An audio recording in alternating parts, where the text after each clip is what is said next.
del Atlas.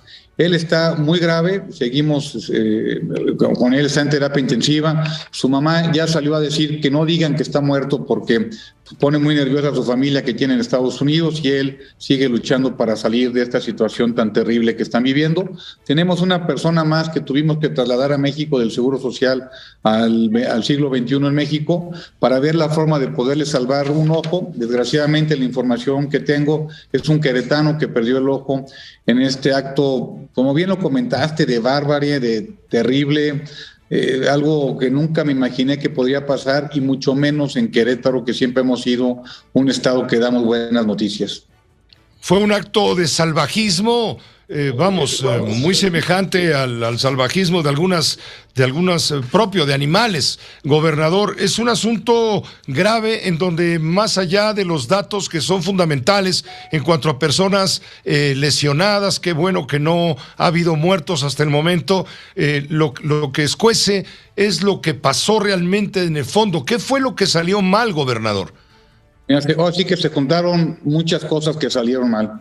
La primera, como tú sabes, la responsabilidad de la seguridad dentro del estadio le corresponde 100% al club. Es un espectáculo privado, que hay un lucro de por medio y le corresponde al club. De varias medidas que lo que pretenden, Pepe, es que esta simulación de grupo de animación, cuando se es barra, ya no se tiene que dar.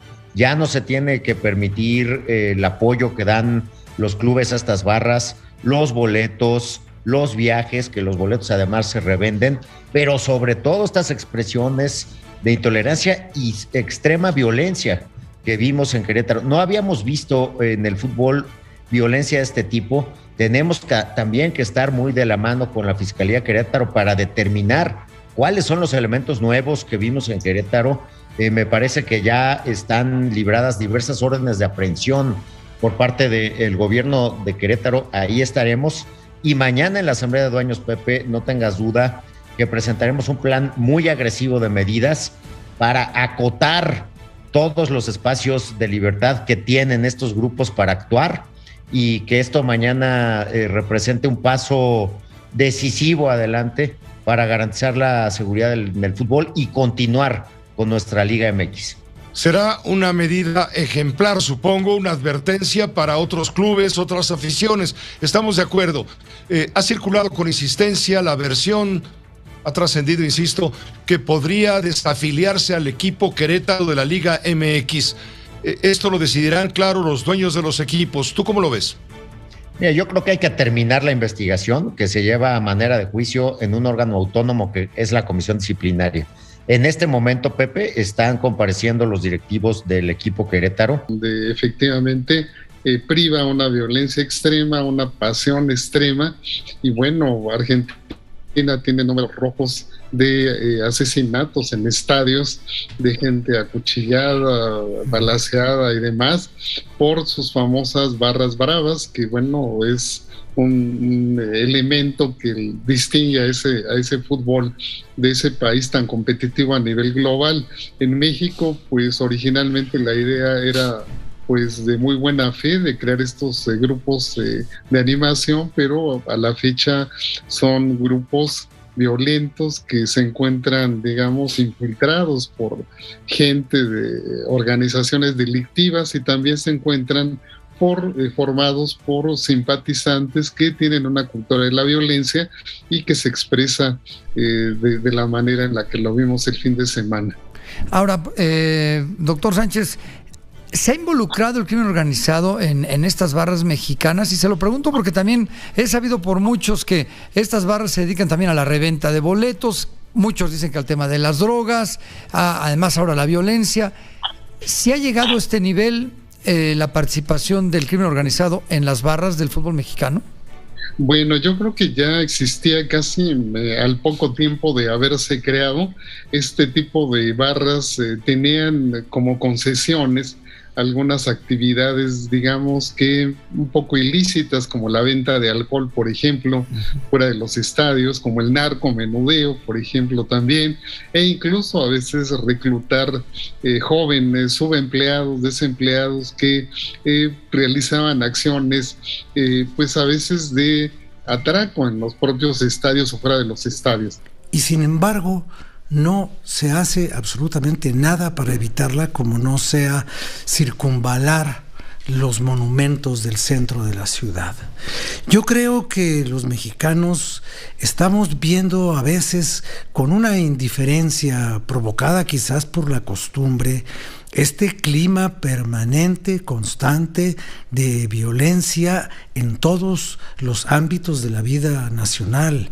Hay violencia en el transporte, hay violencia en el hogar, hay violencia doméstica, hay feminicidios, violencia de todo tipo contra las mujeres, contra los niños. Y finalmente seguimos caminando como si nada estuviera ocurriendo en este México que a veces duele tanto y que hechos como estos del sábado nos ponen frente a los ojos evidencias instantáneas transmitidas por televisión y reproducidas hasta la saciedad por las redes sociales, y nos ponen frente a los ojos la más terrible de las realidades que hemos vivido en los últimos años. Sí, la violencia no es una patente de este gobierno, pero es a este gobierno y a los gobiernos estatales en turno a quienes se les debe responsabilizar por el control y la erradicación de la violencia. No podemos quedarnos solamente con las explicaciones, las justificaciones y las culpas al pasado. El pasado ya se fue. Los heridos, los muertos, los feminicidios, los graves problemas de hoy son de hoy y tienen que resolverse hoy. El que se les proteja, yo en eso estoy absolutamente de acuerdo desde hace mucho tiempo. Y cada año hacen una protesta al respecto, lo cual también me parece bien. El problema es precisamente que, como en todos los movimientos, hay grupos radicales, de tal manera que no se puede generalizar, no se puede decir que todas las mujeres que asistan mañana llevarán bombas molotov o trinquetes, etcétera. Algunas probablemente sí, pero no todas, y espero que no la mayoría. En ese sentido, yo no apruebo la violencia ni apruebo la destrucción como forma de expresar la protesta.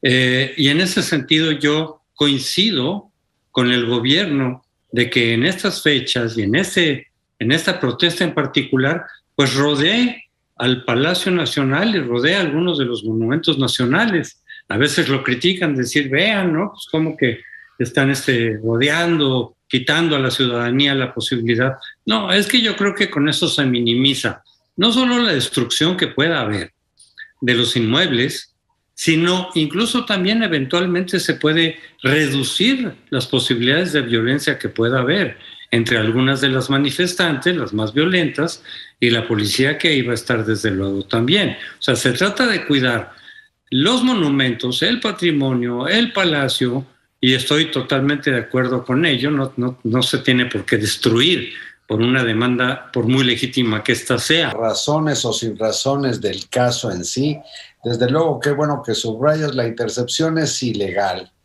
pero me llama mucho la atención la insistencia del presidente en hacer algo que deja muy mal al doctor Alejandro Gertz al subrayar la relación, pues lo marca como si fuera un fiscal carnal.